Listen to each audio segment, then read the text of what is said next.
Real estate వ్యాపారాలు చేయాలన్నా లేకపోతే బ్రోకర్లుగా ఉండాలన్నా రిజిస్ట్రేషన్ తప్పనిసరి అంటోంది రెరా.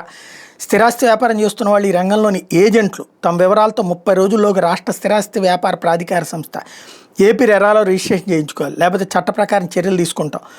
ఇది ఆ సంస్థ ముఖ్య కార్యదర్శి సురేష్ కుమార్ వార్నింగ్. రెరా చట్టంలోని సెక్షన్ 9 ప్రకారం ఏజెంట్లు విధిగా రిజిస్ట్రేషన్ చేయించుకోవాల్సిందన్న ప్రకటనలో తేల్చి చెప్పారు. రాష్ట్ర వ్యాప్తంగా ఇప్పటి వరకు 248 మంది ఏజెంట్ల వివరాలు నమోదయ్యాయి. వేల మంది రెరా అనుమతులు లేకుండా స్థిరాస్తి వ్యాపారంలో క్రియాశీలకంగా వ్యవహరిస్తున్నారు. ఇలాంటి వాళ్ళ ద్వారా ప్రజలు ఇళ్ళు స్థలాలు వంటి కొనుగోలు చేయొద్దు, పెట్టుబడులు పెట్టద్దు. అట్లాంటి లావాదేవీలకు రెరా చట్టం వర్తించదు. గడువులోగా ఏజెంట్ తమ వివరాలు నమోదు చేయించుకోకుంటే భారీ జరిమానాలు విధించడంతో పాటు వ్యాపార కార్యకలాపాల మీద నిషేధం విధిస్తామని హెచ్చరించారు. రిజిస్ట్రేషన్ పరంగా సందేహాలుంటే రెరా కార్యాలయంలోని హెల్ప్ లైన్ నెంబర్ 6304906011లో ఉదయం 10 గంటల నుంచి సాయంత్రం 5:30 లోపు సంప్రదించవచ్చు అని చెప్పుకొచ్చారు. సరైన వివరాలు ఇవ్వక పెండింగ్లో 682 ప్రాజెక్టులు ఉన్నాయని తేల్చి చెప్పారు.